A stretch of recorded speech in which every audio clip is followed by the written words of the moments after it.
আমাদের দেশের সবচাইতে বড় জঙ্গি সংগঠন হলো ইসকন। কোনটা? ইসকন। বিগত 16 বছরে ফ্যাসিবাদ ডাইনির সময়ে এই ইসকন তার ভিতটাকে মজবুত করেছে, তার আশ্রয়ে প্রশ্রয়ে। আজ তারই এজেন্ডা বাস্তবায়ন করার জন্য ইসকনেরা উঠে পড়ে লেগেছে। আমি কিছু কথা আপনাদের সামনে প্রুফ সহ বলতে চাচ্ছি, ভালো করে লক্ষ্য করুন।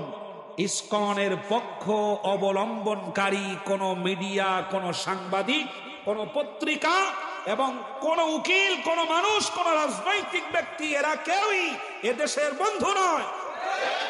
তা মনে রাখতে হবে ভালো করে। প্রিয় ভাইরা, ইসকন হলো আন্তর্জাতিক কৃষ্ণ ভাবনামৃত সংঘ নামে একটি সংঘ আছে। এই সংঘের নাম হলো ISKCON, international society for Krishna consciousness. এই সোসাইটির নাম। মূলত এটি গৌড়ীয় বৈষ্ণব মতবাদের অনুসারী হিন্দু ধর্মীয় একটি সংগঠন। 1966 সালে নিউ ইয়র্কে একটি আত্মপ্রকাশ করে। শিল প্রভুপাদ এটি প্রতিষ্ঠা করেন। আধ্যাত্মিক সমাজে এটি হরে কৃষ্ণ আন্দোলন নামেও ব্যাপক পরিচিত। এদেরকে হরে কৃষ্ণ আন্দোলনও বলা হয়। এর প্রমাণ আমরা পেয়েছি বিগত সরকারের সময়ে সিলেটের বিভিন্ন জায়গায় ইসকন কর্তৃক মুসলিম ছাত্র ছাত্রীদেরকে খাবার দিয়ে হরে রাম হরে কৃষ্ণ বলতে এই বদমাইশেরা মুসলমানদের সন্তানদেরকে বাধ্য করেছিল। এদেরকে হরে কৃষ্ণ সংঘও বলা হয়, হরে কৃষ্ণ আন্দোলনও বলা হয়। সাধারণত সনাতনী ধর্ম হিন্দুদের সাথে ধর্মীয় ভাবে এদের অনেক পার্থক্য আছে। তাদের ধর্ম পালন এবং হিন্দু ধর্ম পালন এই দুইটা একই রকম নয়। নানান বিষয়ে তাদের মধ্যে পার্থক্য রয়েছে। এক পর্যায়ে বলা যেতে পারে ইসকন হলো সনাতন ধর্ম বা হিন্দু ধর্ম থেকে বহিষ্কৃত ভুইভোর একটি ধর্ম। এরা নতুন একটা আন্দোলন শুরু করেছে। যখন কেউ জায়গা দেয় না, কোথাও জায়গা পায় না, তখন নিজেরাই একটা পার্টি তৈরি করে। এটা মানুষের ব্রেনে আসে, সুবিধা পাওয়ার জন্য নিজের একটা পার্টি তৈরি করে। এদের কাজ হচ্ছে মূলত তারা ধর্মীয় কার্যক্রমের আড়ালে হিন্দুত্ববাদ এবং অখণ্ড ভারতের স্বপ্ন বাস্তবায়ন করতে চায়। ভারত, আমাদের দেশের এক শিল্পী বলেছিল না, কত কোটি টাকা দিয়ে ছবি বানায়া সেই ছবির ভিতরে বলেছিল কি বলে, বাংলাদেশ ভারত ভাই ভাই বলেছিল না। এবং আমাদের দেশেও অনেকে বলে হিন্দু মুসলিম। আপনারা ঘুমাচ্ছেন? হিন্দু মুসলিম এই স্লোগান শুনেছেন? দেয় না?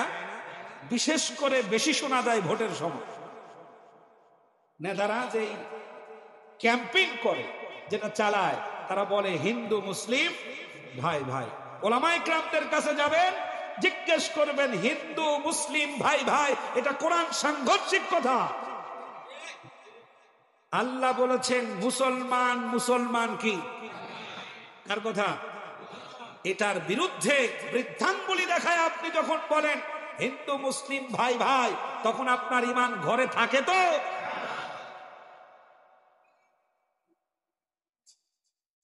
প্রিয় বন্ধুগণ, যখন আপনি বলেন আমার কাছে মুসলিম ধর্মের যতটা সম্মান হিন্দু ধর্মেরও ততটা সম্মান, তখন আপনার ঘরে ঈমান থাকে? যখন আপনি বলেন আমার কাছে রাসূলের যতটা সম্মান ভগবান দেবতারও ততটাই সম্মান, কেন বলেন আমি অন্য ধর্মকে সম্মান করি?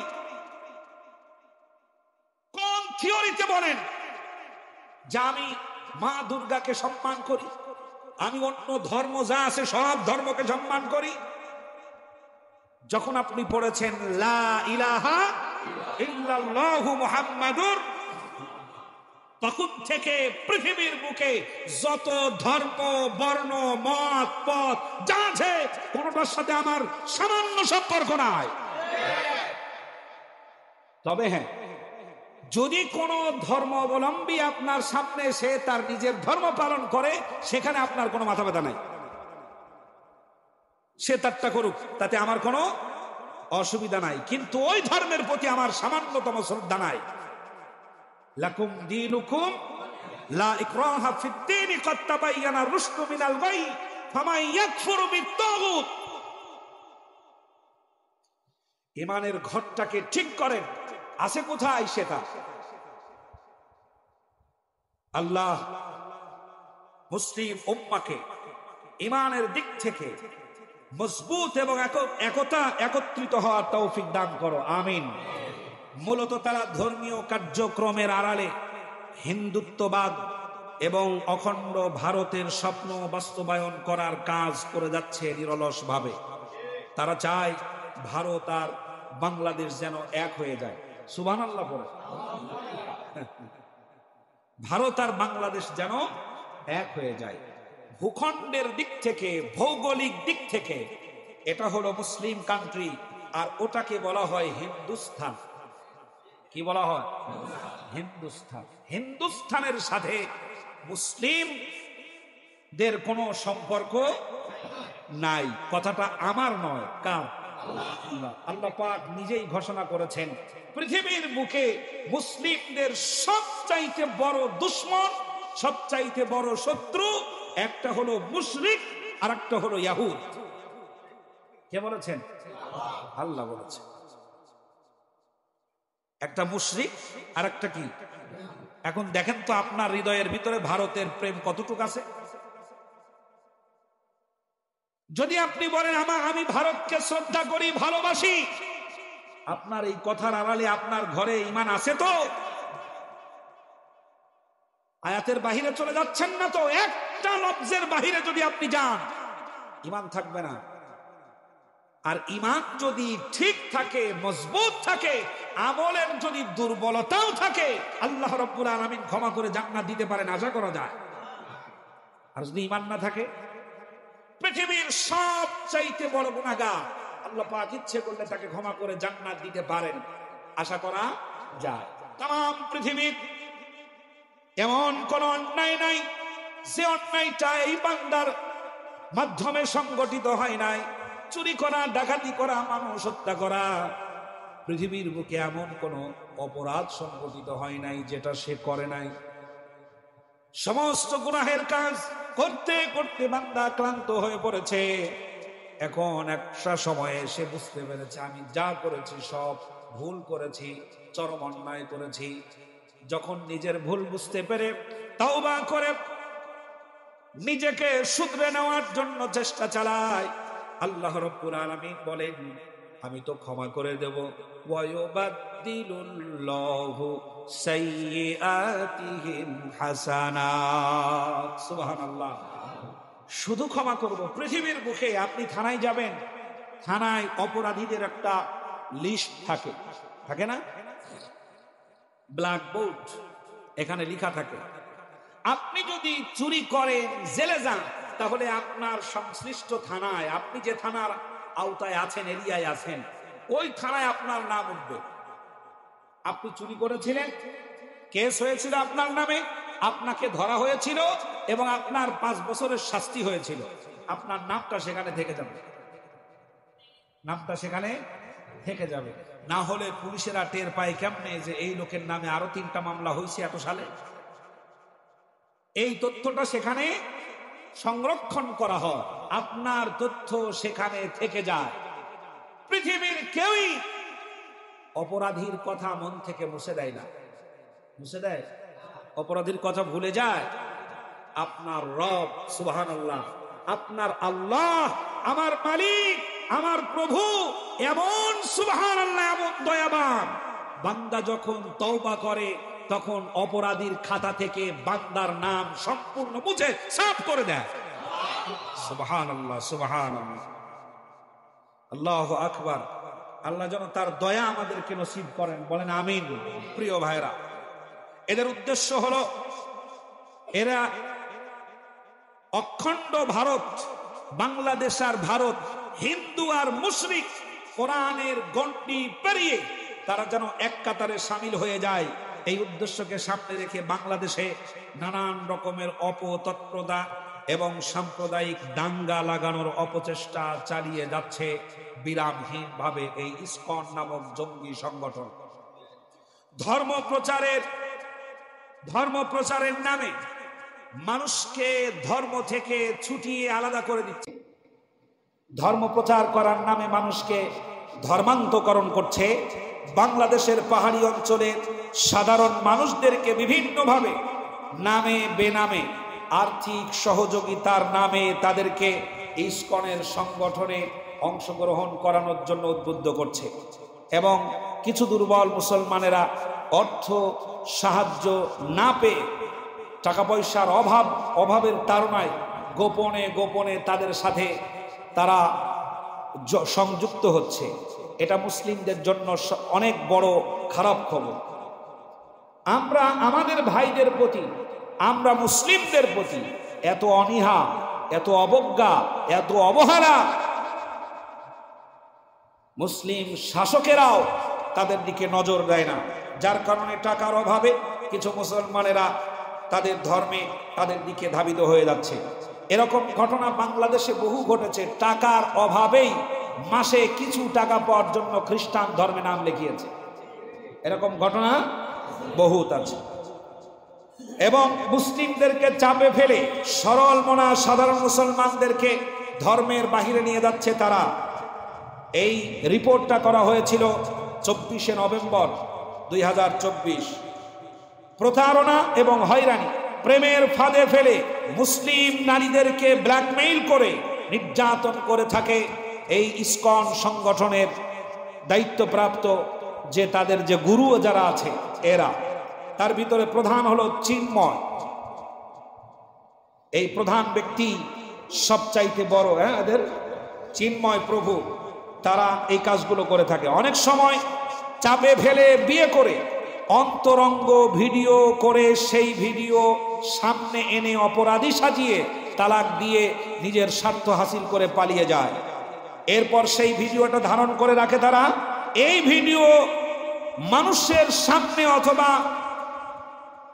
ফেসবুকে ভাইরাল করে দেওয়ার ভয় দেখিয়ে তাদের কাছ থেকে টাকা হাতিয়ে নেয়। আবার অনেক সময় প্রেমের ফাঁদে ফেলে ধর্ষণ করে মুসলিম নারীকে শ্বাসরোধ করে হত্যা করে। এই ঘটনাও ঘটেছে।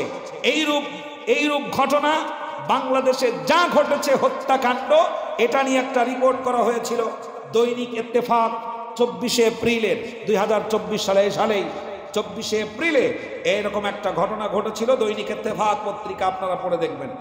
মুসলিম সেজে মুসলিম মেয়েদেরকে বিবাহ করা, এই ইসকনের গোপন তৎপরতা। মুসলিম সেজে মুসলিম মেয়েদেরকে বিবাহ করা, অনেক সময় মুসলিম সেজে মুসলিম নারীদের বিয়ে করার তৎপরতা চালিয়ে থাকে তারা।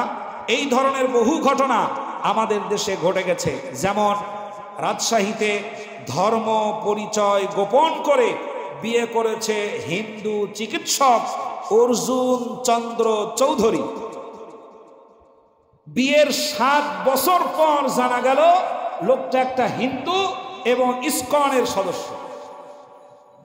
কত বছর পর? 7 বছর পর জানা গেল। এই রিপোর্টটা করেছিল দৈনিক ইত্তেফাক 21শে জুলাই 2024 সালে। এরপরে তাদের তৎপরতা, অপতৎপরতা এবং তাদের খারাপ অপরাধী কর্মকাণ্ড লক্ষ্য করেন। অনেক সময় মুসলিম মেয়েদের প্রেমের ফাঁদে ফেলে গভীর সম্পর্ক স্থাপন করে ভুল ভাল বুঝিয়ে কোন রকম ভারতে নিয়ে গিয়ে ভারতের পতিতালয়ে মুসলিম মেয়েদেরকে চড়া দামে বিক্রি করার জঘন্যতম অপরাধের সাথে জড়িত এই ইসকন সংগঠনের লোকেরা। অনেক সময় ভুয়া পরিচয় দিয়ে ছলে বলে কলে কৌশলে মানুষের থেকে টাকা পয়সা আত্মসাৎ করে এবং খুলনায় ভুয়া বিসিএস ক্যাডার সেজে প্রায় অর্ধশত নারীর সাথে প্রতারণা করে তাদের গহনাগাটি হাতিয়ে নিয়ে চলে গেছে। এই ঘটনাও, এই অপরাধ তাদের রিপোর্টে রয়ে গেছে। সামাজিক যোগাযোগ মাধ্যমে হয়রানি, অনেক সময় ছদ্মনামে আইডি খোলে এই যে যুবকেরা, যে কোনো আইডি দেখলেই ফ্রেন্ড রিকোয়েস্ট দেওয়া যাবে না। এটা একটা বিরাট চক্র। স্বামী সেজে, মহিলা সেজে, পুরুষ মানুষ তার আইডি চালাচ্ছে। দুইজনে ওরকম, একজনে নারী পুরুষের আইডিতে যোগ হয়েছে, পুরুষ নারীর আইডিতে যোগ হয়েছে। দুজনের মধ্যে কথোপকথন চলছে, ফেসবুকের মাধ্যমে প্রেম হয়েছে। এখন দুজনে একসাথে দেখা করবে। দেখা করার জায়গা ঠিক করেছে রমনা পার্ক, অথবা যে কোনো পার্কের নাম বলছে অমুক জায়গায় আসো, আমাদের দুজনের দেখা হবে। দুইজনই গিয়ে দেখে একজন বউ আর একজন স্বামী, মানে একে অপরে দুজন স্বামী স্ত্রী। এই ঘটনা বাংলাদেশে ঘটে গেছে প্রিয় ভাইরা। এজন্য খেয়াল রাখতে হবে, সামাজিক যোগাযোগ মাধ্যমে যেই আইডিগুলো, যদি কোনো ব্যক্তি আপনাকে ফ্রেন্ড রিকোয়েস্ট দেয়, আপনি প্রথমে তার প্রোফাইল চেক করবেন। প্রোফাইল ভালো মতো চেক করবেন, ওখানে আইডেন্টি দেওয়া আছে, সেখানে টাচ করবেন, তার পুরো পরিচয় চলে আসবে। এইটা দেখার পরেও যদি আপনার কাছে সন্দেহ মনে হয়, তাহলে এমন বন্ধু হওয়ার দরকার নাই। আর যদি কোনো প্রোফাইল লক করা থাকে, আপনাকে রিকোয়েস্ট দিল, আবার প্রোফাইল কি করা, লক করা। কি ব্যাপার, দাওয়াত দিয়ে বেটা ঘরে তারা মারল কেন? এটা আর এক চালাকি। এই সংগঠনের কত রকমের ফাঁদ আছে বাংলাদেশে। সামাজিক যোগাযোগ মাধ্যমে ছদ্মনামে আইডি খুলে নারীদের সাথে প্রতারণা করে, ব্ল্যাকমেইল করে তাদের কাছ থেকে টাকা পয়সা হাতিয়ে নেওয়ার চক্রান্তের সাথে তারা জড়িত। এবং এটার সাথে সবচাইতে বেশি টার্গেট করে মাদ্রাসা ছাত্রীদেরকে। কৃত্রিমভাবে ধর্মীয় দাঙ্গা লাগানোর অপচেষ্টা, অনেক সময় নিজেরাই নিজেদের মন্দিরে হামলা করে মুসলিমদের উপরে দোষ চাপিয়ে দিয়ে সাম্প্রদায়িক দাঙ্গা লাগানোর চেষ্টাই বাংলাদেশে করেছে। রিপোর্টটা করেছিল যুগান্তর পত্রিকা 6 ফেব্রুয়ারি 2020 সালে। এবং এই রিপোর্ট করেছিল এবং প্রমাণও করেছিল, ওরা নিজেরা নিজেদের মন্দিরে হামলা করে মুসলিমদের উপরে দোষ চাপিয়ে দিয়েছে। এরপর বাংলাদেশ ইসকনের কার্যক্রম, বাংলাদেশে এই উগ্রপন্থী উগ্রবাদী সংগঠন এত অপকর্ম করে যাচ্ছে, বিগত জালিম সরকারের সহযোগিতায় তাদের ভিত যথেষ্ট মজবুত করে ফেলেছে। শাহজালালের এই পুণ্যভূমিতে যা ইচ্ছা ওরা তাই করে যাচ্ছে। মুসলমানদের উপরে গায়ে পড়ে দাঙ্গা লাগানোর চেষ্টা চালিয়ে যাচ্ছে তারা। তবে মুসলমানগণ তাদের পাতা ফাঁদে পা দেওয়ার থেকে যথেষ্ট সতর্ক আছে। কিন্তু দেখা যাচ্ছে এই সতর্কতাকে দুর্বল ভেবে ইসকনের জঙ্গিবাদী আচরণ সীমানা প্রাচীর পেরিয়ে গেছে। এই উগ্রপন্থীরা কিছুদিন আগে আমাদের জাতীয় পতাকার উপর গেরুয়া পতাকা টানিয়ে জাতীয় পতাকাকে অসম্মান করেছিল, যা রাষ্ট্রদ্রোহের শামিল। এই অপরাধী ইসকনের প্রধান চরিত্রহীন চিন্ময় প্রভুকে গ্রেফতার করা হয় চট্টগ্রামের আদালতে, তাকে হাজির করা হয়। এই হাজির করাকে কেন্দ্র করে ইসকন জঙ্গি সংগঠনের লোকেরা তারা দেশীয় অস্ত্র নিয়ে আদালত প্রাঙ্গণে উপস্থিত হয়। প্রশাসনের হাত থেকে চিন্ময়কে কেড়ে নেওয়ার চেষ্টা চালায়। এ সময় তারা মসজিদে হামলা করে, ভাঙচুর চালায় এবং সাইফুল ইসলাম আলিফকে, অ্যাডভোকেট, তারা তুলে নিয়ে গিয়ে প্রকাশ্যে জবাই করে হত্যা করে। আপনি কি ভাবতেছেন মাত্র কয়েকজন হিন্দু ইসকনের লোকেরা আপনার দেশের অ্যাডভোকেট মুসলিম উকিলকে প্রকাশ্যে তুলে নিয়ে গিয়ে হত্যা করে? আপনি কি ভাবছেন গোটা বাংলাদেশের সমস্ত জায়গা থেকে এত বেশি তৎপর হওয়া দরকার বাংলাদেশের ইন্দুরের গাতার ভিতরেও বদমাইশরা যেন থাকতে না পারে। বাংলাদেশ থেকে ইসকনকে চিরতরে মুছে দিতে হবে। ভারত থেকে আমদানি করা, ভারত থেকে পাঠিয়ে দেওয়া ষড়যন্ত্রকে যদি রুখে দিতে না পারেন, খুনি ডাইনি বুড়ি ওই জায়গায় বসে আবার কূটকৌশল চালায়া দেশে আবার আরেকটা গণ অভ্যুত্থান করে আপনাদেরই শান্তি শৃঙ্খলা বিনষ্ট করার আবার পায়তারা করবে। এ কথা ভালো করে মনে রাখতে হবে। আর আল্লাহ রাব্বুল আলামিন বলেছেন, পরিকল্পনা গ্রহণ করেছে আমি, অনুমাক্কিনা লাহুম ফিল আরদ ওয়া নুরিয়া ফিরআউনা ওয়া হামান। আল্লাহ দেখাতে চাচ্ছেন, কিন্তু আমরা যদি এটাকে একেবারে গুরুত্বহীন মনে করে ভুলে বসে থাকি, তাহলে বিপদ আমাদের উপরে আসবে, তাতে কোনো সন্দেহ নাই। যদি প্রতিবাদ করতে না পারো, যদি তোমরা প্রতিহত না করো, তাহলে বিপদ তোমাদের উপরে চেপে বসবে। এটা আল্লাহ পাকের কথা। আল্লাহ রাব্বুল আলামিন বলেন, ইল্লা তাফআলুহু তাকুন ফিতনাতুন ফিল আরদি ওয়া ফাসাদুন কাবীর। আল্লাহু আকবার।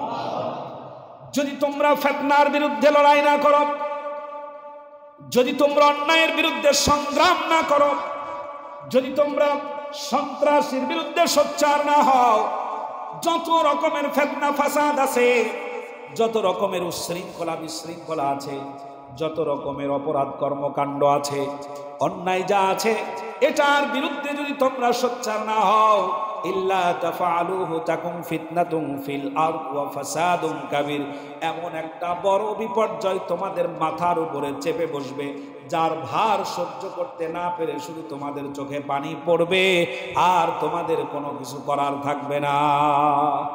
অন্যায় প্রতিরোধ প্রতিবাদ না করতে করতে মসজিদের সামনে যাত্রার প্যান্ডেল করবে, আপনি চুপ করে থাকবেন? মসজিদের সামনে যাত্রার প্যান্ডেল করবে, মসজিদ মাদ্রাসার সামনে অপকর্ম চালাবে।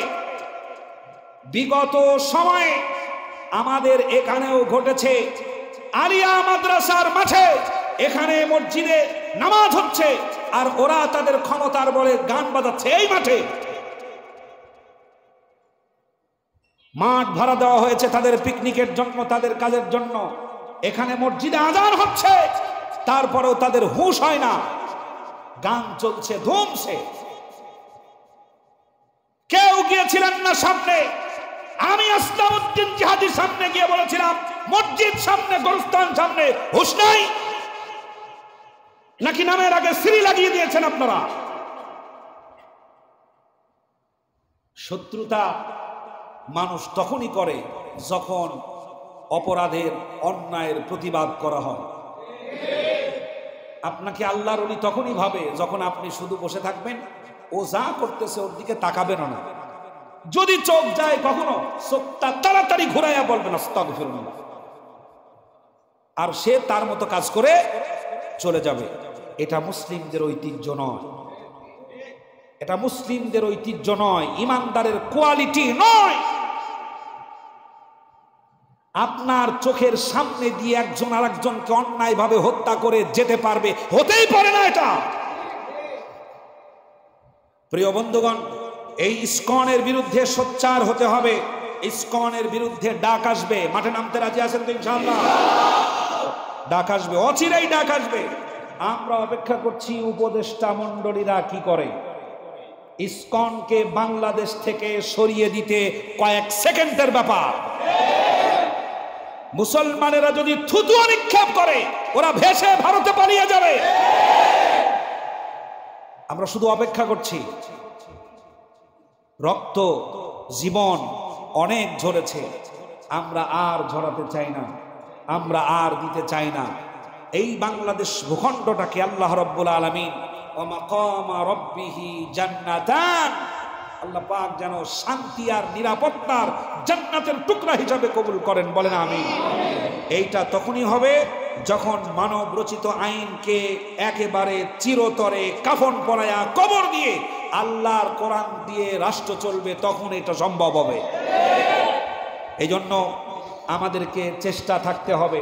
আমরা মুসলমান, নামাজ আদায় করি, রোজা রাখি, আমরা আমাদের আমলের বহর লম্বা করছি দিনে দিনে, কিন্তু সমস্যা হচ্ছে যখন আমাদের দেশে গণতান্ত্রিকভাবে নির্বাচনী প্রক্রিয়া ছাড়া আপনি এখানে একা হুট করে ইসলামটাকে প্রতিষ্ঠা করতে পারবেন? আপনি এখন বলতে পারবেন বাংলাদেশের কোনো আইন আমার দরকার নাই, আমি কোরআনের আইন নিয়ে সংসদে গেলাম, আপনাকে বসতে দেবে? বরং আপনাকে বলবে এর মাথার তার তুর সব ছিঁড়ে গেছে, এই ডারে ধরে নিয়ে পাবনা হেমায়তপুর পাঠা, ঠিক না? এখানে গিয়ে পৌঁছে দেব। অতএব সিস্টেমেটিক্যাল ভাবে আপনাকে এগিয়ে আসতে হবে।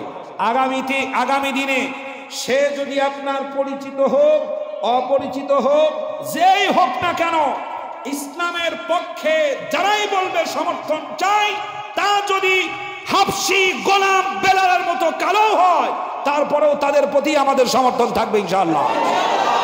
চাই কোরআন প্রতিষ্ঠা হোক। কি প্রতিষ্ঠা হোক? আমাদের অনেক ভাইরা আছে, অনেক মুসলিম ভাই বন্ধুরা আছে, নামাজ পড়ে ঠিকই, ইসলামী রাষ্ট্র কায়েম হোক এটা চাই না। আল্লাহর আইন হোক, প্রতিষ্ঠা হোক, এইটা তার মনের ভিতরে থাকে না। মনে করে এটা একটা রাজনীতি ব্যাপার স্যাপার, ওর সাথে আমার ঝামেলায় জড়ানোর কোনো দরকার নাই। এই চিন্তাটা অনেকে করে। মসজিদের মুতাওয়াল্লি, মসজিদের কমিটি ইমাম সাহেবকে থ্রেট করছে, হুজুর আপনি মসজিদের ভিতরে এমন রাজনৈতিক বক্তব্য দিতে পারবেন না, এ মসজিদ হলো সবার জায়গা, সব ধরনের মানুষ এখানে আসে, এমন ভাবে বক্তব্য দিবেন যেন সবাই খুশি থাকে। পাগল কি গাছে ধরে? আরে মিয়া, আমি যদি আউযু বিল্লাহি মিনাশ শাইতানির রাজিম পড়ি, সবার আগে বেজার হবে শয়তান। মিনাল জিন্নাতি মানুষের মধ্যে আছে না? তাহলে আউযু বিল্লাহ পড়লে পরে যদি আজাজিল শয়তান বেজার হয়, মানুষ শয়তান কি হবে? বেজার হবে না? তাহলে খুশি করবেন কি করে? মসজিদ ইমানদারের জায়গা। আপনি মসজিদকে নিরপেক্ষ ভাবেন? মুশরিককে মসজিদে ঢুকতে দিবেন? মুশরিক নাপাক, আল মুশরিকু নাজাসা কে বলেছেন? আল্লাহ। ওকে মসজিদে ঢুকতে দিবেন? ও যদি মসজিদে ঢোকে তাহলে ওর ওযু গোসল করে একেবারে পাক পবিত্র হয়ে ঢুকতে হবে, এরপরেও ঈমান না আনা পর্যন্ত পাক হবে না। আপনি ঢুকতেই দিবেন না মসজিদের ডাকে, তাহলে মসজিদ নিরপেক্ষ হলো কি করে? মসজিদ কি নিরপেক্ষ? মসজিদ কাদের জায়গা? কথা কয় না। মসজিদ কাদের জায়গা? মুসলমানদের।